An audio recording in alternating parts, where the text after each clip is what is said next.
Philippines and good day world. It's Monday the 30th of October 2023 and you're watching Newsline World. I'm Frederico Velloso. And I'm Deivid Lira. We are here to bring you the top stories we gather from all over the globe. With the Barangay and Sangguniang Kabataan elections or BSKE now closed, Pastor Apollo Sikibuloy shares his post-election message to the Filipino people, especially elected officials. Thousands of Palestinians raided a UN warehouse in Gaza in desperate search for food. Civil order starts to collapse as fighting enters its fourth week. Iran launched a two-day military exercise aimed at confronting possible threats amid fears of the Israel-Hamas war could spread in the Middle East. Meanwhile, experts in Japan warn of the rising number it bears attacks nationwide, with animals getting closer to human settlements and desperate search for food. And the trade talks between Australia and the European Union collapsed anew after the latest round of negotiations failed to reach a breakthrough. These and more for tonight's edition of Newsline World. Talks for free trade deal between Australia and the European Union may be off the table for at least 2 years after the latest round of negotiations failed to reach a breakthrough. Deivid Suarez reports. Negotiations for a free trade deal between Australia and the European Union have collapsed after Australia rejected the bloc's proposals. Australian Trade Minister Don Farrell said that talks with European Union representatives happened on the sidelines of the trade ministers' meeting from the Group of 7 nations in Osaka, Japan on Sunday, but failed to make any progress. The Australian government is asking for much greater access for Australia's agricultural exporters to sell to European Union consumers and maintained it will not settle for a deal if it was not in the national interest or in the interest of Australian producers. Agriculture Minister Murray Watt said a deal is still possible but unlikely for negotiations to take place before the end of the current term of federal parliament, which is due to expire in 2025. The Agriculture Minister called out the European Union for not offering Australia enough access to beef, sheep, dairy and sugar exporters. This is the second time in 3 months that Australia has withdrawn from free trade talks with the European Union. The two sides have been negotiating since 2018 and have accused each other of being unwilling to compromise. If the deal pushes through, the European Union will benefit from the deal by having greater access to Australia's critical minerals industry, while the removal of European Union tariffs and expansion of quotas will boost Australia's agricultural exports. Reporting from New South Wales, this is Deivid Suarez, SMNI News, Australia. The Mexican resort city of Acapulco was a scene of catastrophic devastation in the aftermath of Hurricane Otis. What follows the deadly onslaught were scenes of widespread looting in the resort city of nearly 1 million people. Here's Mike Dennis Oliveira to give us more details live. Mike?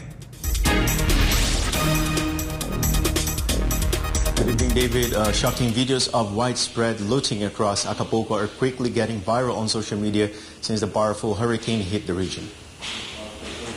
In a blink of an eye, Acapulco, Mexico transformed into a chaotic picture of devastation and widespread damage after Hurricane Otis ravaged the bustling resort city last week. So far, the Category 5 hurricane was one of the strongest storms on record to hit the country from the Pacific Ocean. As the storm died down, widespread acts of looting and plundering have been recorded in establishments across the city. Several videos making rounds on social media saw hurricane survivors taking whatever they could, such as food and appliances, in the wake of the deadly catastrophe. More than 40 people have been declared dead as the death toll continues to climb. David, the government deployed some 17,000 soldiers and police in Acapulco amid reports of massive looting among hurricane survivors. Back to you, David. Thank you. That's Mike Oliveira live on SMNI Studios. Meanwhile, the government of Thailand plans to send a member of the cabinet to the Middle East as part of a mission to release Thai workers taken hostage by Hamas. The details from Chat Mongon Pisamagozon. Thailand's Prime Minister Sethar Thavisin assured that a cabinet minister is now preparing to leave for the Middle East as families of Thai hostages taken by Hamas await news for their loved ones. Sethar refused to give the name of the official that will be deployed to the region as the government renewed calls to release hostages taken captive by Hamas. The Prime Minister said additional measures for Thai workers will be announced on Tuesday to prepare for their return, which include low-interest loans with a long-term repayment period. Meanwhile, Sethar voiced out his stance on the horrifying video shown by Israel's permanent representative to the United Nations, Gilad Erdan, during the UN General Assembly last week, which involved a member of Hamas decapitating a Thai worker. The Prime Minister said that the move only added fuel to the fire and noted that Thailand is a neutral country that is not part of the conflict. Thailand's foreign ministry revealed on Sunday that the number of Thais being held hostage has risen from 19 to 22. The number of deaths and injured citizens remains the same at 32 and 19 respectively. รายงานจากกรุงเทพมหานคร นายชันมงคลวิสมัยโกศล SMS ประเทศไทย สวัสดีครับ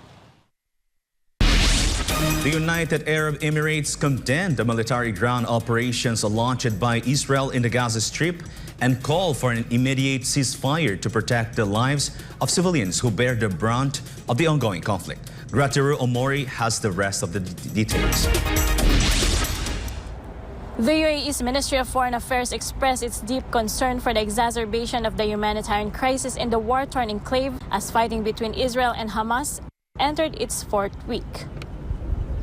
The UAE issued a statement after Israel announced it is expanding its ground operations in Gaza on Friday as the military steps up its assault on the Hamas terrorist group. Residents in Gaza endured a night of heavy bombardment as Israeli airstrikes launched the besieged enclave, with internet and phone communications also cut off. Israel's military escalation also killed several senior officials of Hamas. The United Nations General Assembly on Friday adopted a resolution calling for a humanitarian truce in Gaza and the end of hostilities. The resolution earned the support of 120 countries, including the UAE. The UAE also contributed $20 million in response to the humanitarian crisis in the besieged enclave and launched a campaign called Compassion for Gaza, which attracted thousands of volunteers from Abu Dhabi, Dubai, and Sharjah who helped pack up critical aid for the Palestinian people. The initiative aims to expand in all 7 emirates across the UAE. The UAE, which became the first country to normalize relations with Israel in 2020, also requested an emergency UN Security Council meeting in the wake of expanded ground operations in the war-torn territory. Reporting from Dubai, this has been Frederico Omori, SMNI News, United Arab Emirates. Thousands of people joined a pro-Palestine rally in Sweden in the wake of Israel expanding ground operations in Gaza. Kirby Hill Trinidad will tell us more. Protesters in the Swedish capital of Stockholm gathered in support of Palestine as several civil society groups organized a rally held over the weekend. Demonstrators demanded an end to Israel's attacks in Gaza, an immediate ceasefire, and unrestricted entry of humanitarian aid to Gaza. Sweden hosted numerous pro-Palestine rallies in different parts of the country since fighting between Israeli forces and Hamas broke out earlier this month. The Israeli Defense Forces announced last week that it will be expanding its ground operations in the Gaza Strip, which saw heavy bombardments pounding on the besieged enclave, as well as the internet and phone communications cut off. On October 21, the Rafah border crossing between Egypt and Gaza was opened to allow a limited amount of aid to flow into the Palestinian territory. Besides Sweden, several countries in Europe held pro-Palestine protests, including Ireland, Scotland, Italy, Belgium, and Germany. This has been Kirby Trinidad, SMNI News. The ongoing conflict between Palestine and Israel has led more than 9,500 fatalities, as reported by the health authorities of both sides. According to the health department in Gaza, over 8,000 people have lost their lives in the Gaza Strip since the conflict began on October 7. Additionally, 110 people were killed in the West Bank. On the Israeli side, over 1,400 individuals has been reported as casualties, based on information from Israel's Ministry of Health. The Israeli Defense Forces has continued to conduct airstrikes in the Gaza Strip from Saturday to Sunday and has initiated larger-scale ground operations in various areas of Gaza, spanning from south to the north, rather. Simultaneously, Hamas has continued to launch rockets into Israel. On Sunday, the Israeli military carried out attacks on Jabalia and Khan Yunis in Gaza and engaged in intense clashes with the Palestinian armed personnel, as reported by Al Arabiya News. The IDF stated that their tanks and troops are making limited but sustained advances in the Gaza Strip. Moreover, the IDF continue its airstrikes and shelling in the northern and central regions of the Gaza Strip from Saturday to Sunday. A rocket fire from the Gaza Strip reportedly landed on a street in Ashdod, Israel, on Saturday night, causing damage to nearby cars and houses. The responsibility for this attack was later claimed by the Al-Qassam Brigades, the armed wing of Hamas. Civil order is starting to collapse in Gaza Strip after thousands of Palestinians raided UN warehouses in desperate search for food. Andrea Santos has the rest of the story. Residents in the war-torn Gaza Strip are growing desperate by the day as heavy bombing and fighting entered its fourth week. Hopes for a breakthrough to end weeks of chaos seem to be a distant reality for now, as Israel expanded its operation in the Palestinian territory as announced on Friday of last week. As total siege and bombings continue, thousands of Palestinians raided warehouses in search of food on Saturday. Residents took wheat, flour, and hygiene supplies across 4 centers managed by the United Nations. Although Egypt and Israel agreed to open the Rafah border crossing on the 21st of October, only a limited amount of critical aid was allowed to enter the besieged enclave. On Sunday, phone networks and the internet slowly came back after a 48-hour blackout. On the same day, 33 trucks transporting water, food, and medicine entered Gaza from Egypt. Meanwhile, Israeli Prime Minister Benjamin Netanyahu announced that Israel has opened a second stage in its war with Hamas and warned of a long and difficult fight ahead. Netanyahu visited the base of the southern arena of the Sea Arm in Ashdod on Sunday, where Navy commanders gave him an update on the activities of the naval arm in the war and the failure of the dozens of terrorists who tried to infiltrate by the sea. The Prime Minister and his wife Sarah also met with representatives of the families of citizens kidnapped in Gaza and emphasized the government's determination to bring back dozens of hostages taken by Hamas. Reporting, this is Andrea Santos, SMNI News. Meanwhile, Iran launched a 2-day military exercise aimed at confronting possible threats facing the Islamic Republic. Melchizedek Cadiz will tell us more. Assalamu alaikum. The Iranian Army ground forces tested the flight readiness of more than 200 helicopters as tensions caused by the Israel-Hamas war resonate in the Middle East. The 2-day military drill, which ended this past weekend, has been carried out in the central Isfahan province amid fears that the Israel-Hamas war could spread in the region. The exercises involved testing the Army's infantry armored vehicles, missiles, artillery, drones, and cyber warfare units from the country's 7 provinces. Army units assessed the capabilities of their equipment in terms of firing range, hitting precision, identification of the exercise area, and intelligence gathering. Iran, a known supporter of Hamas, has repeatedly warned Israel to stop the war in Gaza and threatened that the United States will not be spared if the fighting turns into a broader conflict. Meanwhile, the United States announced sanctions on members of the Iran Islamic Revolutionary Guard Corps, or IRCG, last week as part of an effort to dismantle funding networks for Hamas. U.S. Secretary of State Antony Blinken also warned that Washington could act swiftly and decisively if Iran or its proxies attack U.S. personnel anywhere. Blinken added that the State Department is offering millions of dollars in rewards for information on certain activities by Hamas and its leaders. Washington also designated individuals and entities in Iran as supporters of Hamas by helping finance and train members of the Palestinian militant group. Iranian Foreign Minister Hossein Amir Abdullahian on Sunday said that Tehran does not want the war to spread out of the region and dismissed accusations by the United States connecting the Islamic Republic to the surprise attack launched by Hamas.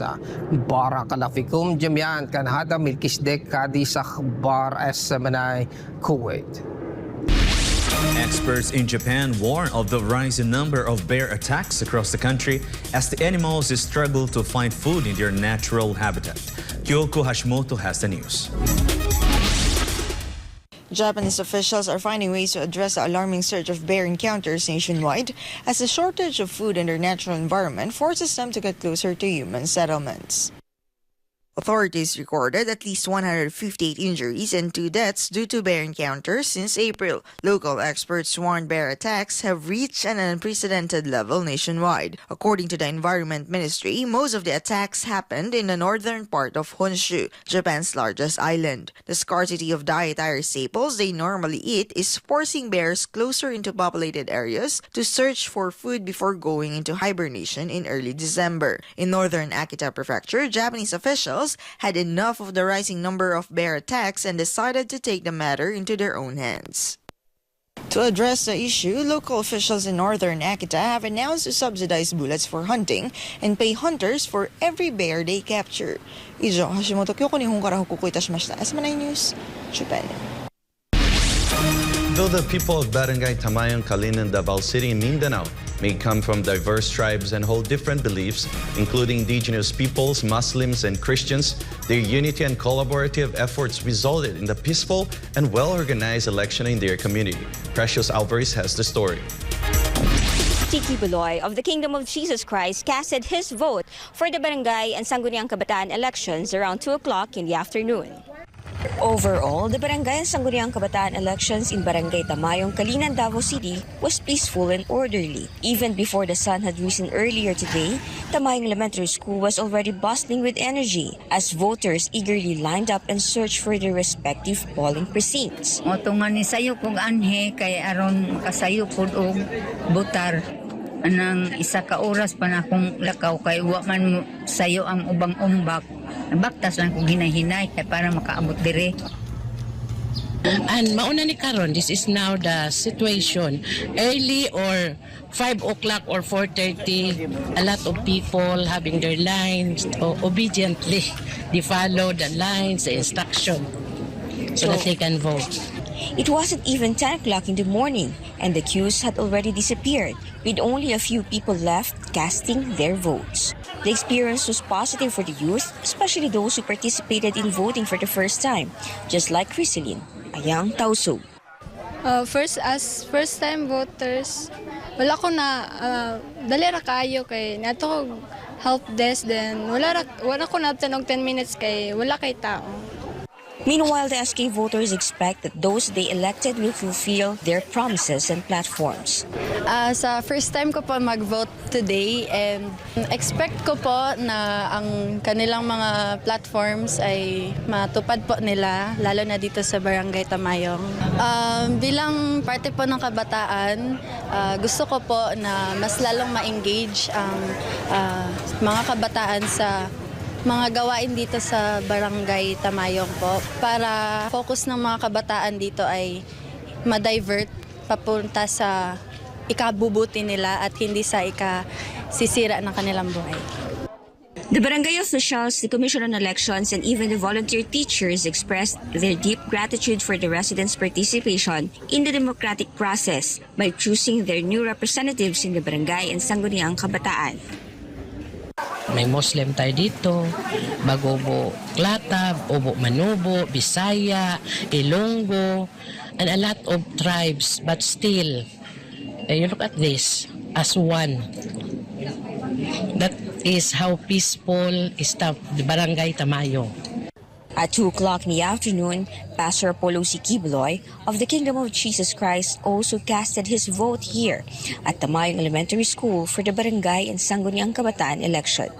Here in this barangay, at the foothills of the Philippines' highest peak, Mount Apo, Pastor Apollo was born and raised along with the Ovo-Manuvu and other tribes in this area. His only wish for the residents here is peace and continuous progress. Pastor Apollo's message to the winning officials in this BSKE is that they should strive to deliver quality service to the people, as it is what our nation needs, particularly in these times. Well, masaya tayo dahil dito sa Barangay Tamayo, hindi ko pa nakitang so peaceful ang isang barangay election. Pero dito talagang napaka-peaceful. Maaga pa natapos ng mga tao. At saka doon sa mga mananalo, pagbutihin ninyo ang paglilingkod sa ating barangay. At saka sa lahat ng mga barangay na mananalo. At naway talagang bukal sa puso yung paglilingkod natin. Because this is what our country needs today.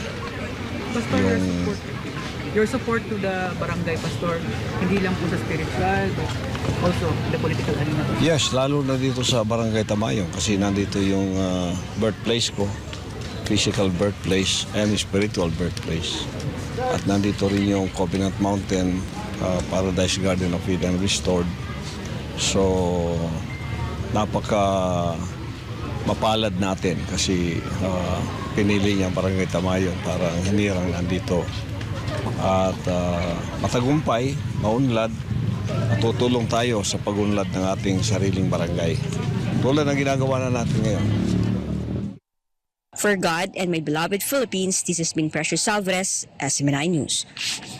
The Cambodian government emphasized the importance of peace and stability as the foundation for economic development. Anissa de Guzman reports. Cambodian Prime Minister Hun Manet said that political stability is precious for the Southeast Asian country as it seeks to transform itself into a high-income nation by 2050. Hun Manet, who secured a 5-year term as Prime Minister in August, emphasized the need to maintain peace and stability as a foundation for growth and the new government's commitment to preserve all the achievements that have been made by the previous administration. The national unities in 1998 under the win-win policy initiated by some like Cho Hun Sen, former prime ministers. So we understand the importance and necessities to keep peace and stability as a foundation for growth. As a new government, our commitment is to preserve all the achievements that have been made by previous governments, and namely, and one of the core pillars is peace and stability, and also to seek to expand the areas of growth through reforms and also through the cooperations and through the promotion of other activities that help us, achieve our 2050 goals. But back again, the foundations that we need to sustain is the most important is peace and political stability, that as a foundation for economic developments. The Prime Minister also highlighted the importance of strengthening security cooperation between countries. The training in the military, also my previous job in terms of as an army chief, before I assumed my position as premiership, give me a clear view of a need to strengthen security cooperations between countries. Because we are tackling cross-border issues, cross-border criminal activity, cross-border threat, such as from even non-traditional threats, such as humanitarian disasters, and terrorism, which can affect all of us. Although Cambodia has fostered close ties with China, the Southeast Asian country said it aims to pursue a foreign policy that protects and promotes its national interests. Di siya na Anissa de Guzman, Rayan Chak Kuntep Mahanapon, SMN News, Pratetay, Sawadika. Voters want to be the first in line and vote immediately for this year barangay and BSKE elections in Davao City flocked early to their polling precincts, including those at the barangay Buhanging proper. This report from Joy Tabanao. Voters who wanted to vote early today for the barangay and SK elections in Davao City, particularly at the Buhangin Central Elementary School, flocked to the school as early as they could to cast their votes.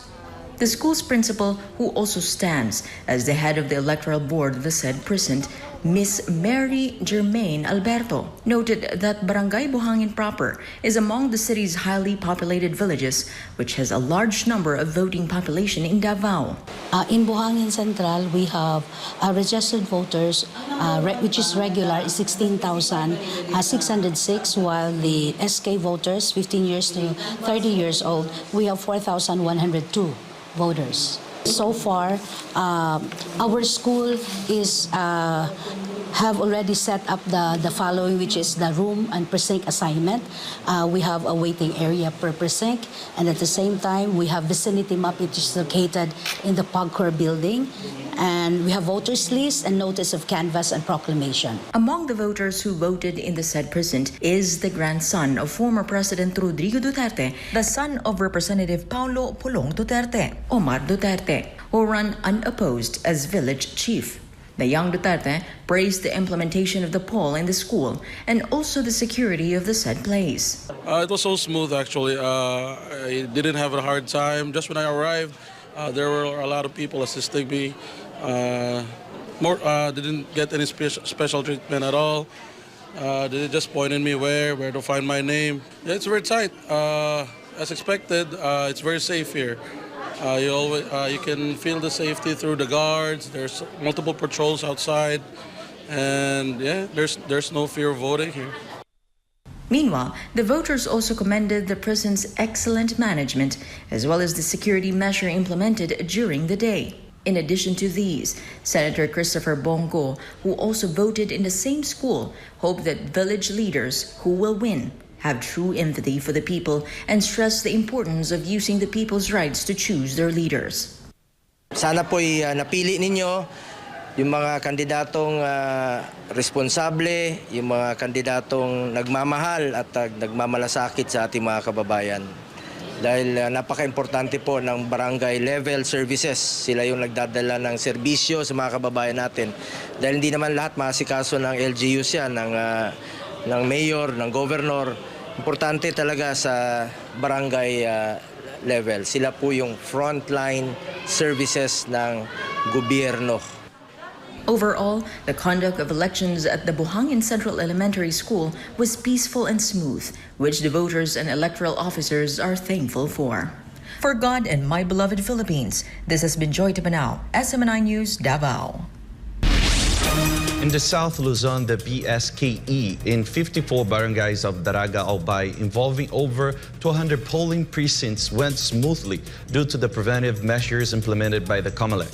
Meanwhile, election security has heightened at Kalanlay Elementary School in Binyan City, Laguna in response to the protest threats following the possible disqualification of a barangay captain, candidate, and 8 councillors for violating COMELEC guidelines. Kai Villan has the story.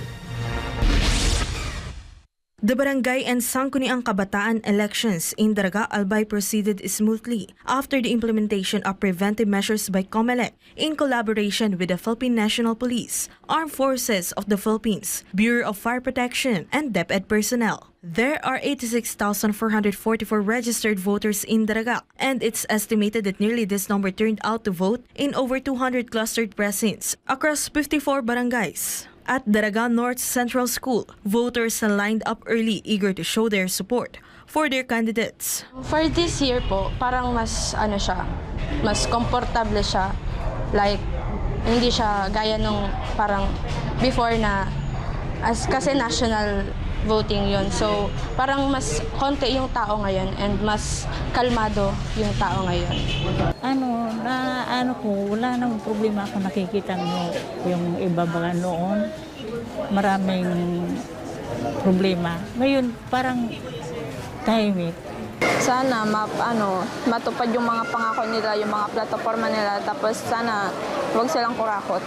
In the town of Daraga, 8 barangays fell under the red category, including Canarong, Gapo, Ibaugan, Pandan, Peña Francia, Lakag, Talahib, and Villahermosa. According to COMELEC, there were no reported unexpected incidents in the area. So far, wala naman reported ang PNP and the Philippine Army na may mga untoward incidents. Because siguro from the very first time na dumating yung election period, lahat naman talaga, to COMELEC checkpoints and etc. and other security measures ay in-address namin para naman pagdating ngayong araw na ito ay talagang medyo tahimik ang ating bayan. In the town of Libon, Albay, the roads near polling places were secured by the authorities. This was after the place was declared an election hotspot due to a series of candidate killings.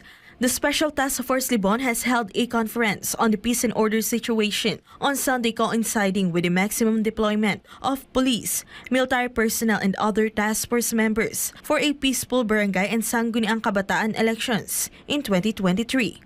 Meanwhile, the local police and authorities closely monitor the recent election in Barangay Canlalay, Binyan City, Laguna. This comes after the threat of possible protests and unrest due to violation of Section 80 of the Omnibus Election Code, specifically premature campaigning by a candidate for the position of barangay captain along with his barangay council members. This violation was also reported to the Commission on Elections. A petition for disqualification of the candidate who breached the guidelines and protocols may still be subject to a 15-day grace period for the submission of a motion for reconsideration. If the violation is proven, it could potentially lead to the nullification of their victory if they win in the election. All decisions made by the court or COMELEC division will still be based on the law and legal precedents. The said petition has not been finalized and may not be enforced until the 15-day grace period has passed. However, despite the threats of unrest due to disqualification, the election process in Laguna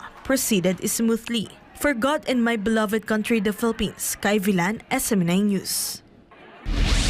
Some officials and personalities have cast their votes in Davao City, particularly at the Buhangin Central Elementary School, before the official voting for the barangay and ASCII elections ends.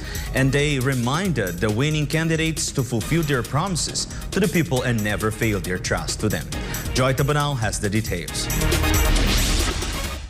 Personalities and officials arrive early to cast their votes in Davao City, particularly at the Buhangin Central Elementary School, including former President Rodrigo Duterte's grandson, Omar Duterte, the son of Representative Paulo Pulong Duterte. Just hours after, Presidential Assistant for Eastern Mindanao Secretary Leo Magno also cast his vote. In an interview, Magno hopes that winning candidates will fulfill their promises to the people. Yung mga pinangako ninyo nung tumakbo kayo, tuparin ninyo at lampasan nyo pa. This again, we have exercised our right of suffrage, namili tayo. Sa mga nanalo, sana ituloy ninyo yung dapat talagang gawin para sa barangay. Ang mga barangay dito sa lungsod ng Davao is the same size as mga munisipyo sa ibang lugar. So mahalaga ang role na ginagampanan ng barangay kagawad, barangay chairman at lahat ng mga binoto natin ngayong umaga. Good luck sa inyo lahat! Meanwhile, just minutes before the polling presence closed, Senator Christopher Bongo went in to cast his vote and quipped that he had broken shoes, which caused him some delays. However, Senator Bongo has this to say for the winning candidates, especially to the youths. Sa lahat na mananalo, congratulations, unahin niyo po ang kapakanan ng ating mga kababayan. Public service, public office is a public trust po yan. Huwag niyo pong sayangin yung binigay na tiwala po ng ating mga kababayan sa inyong lahat. Sa mga SK naman, kinabukasan kayo ng ating bayan at malayo po ang inyong mararating. Basta unahin niyo lang po ang pagmamahal at pagsiservisyo sa ating mga kababayan. Yan, tandaan niyo parate. The voting officially ended at the Buhangin Central Elementary School without reports of major untoward incidents. For God and my beloved Philippine, this has been Joy Tabanao, SM9 News, Davao. And before we end, may you be inspired with the message of the appointed Son of God.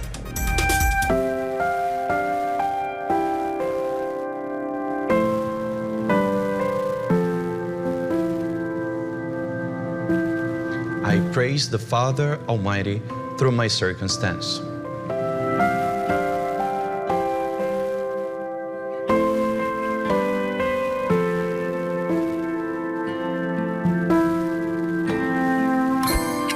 And for our Christmas countdown, it's 55 days to go before Christmas.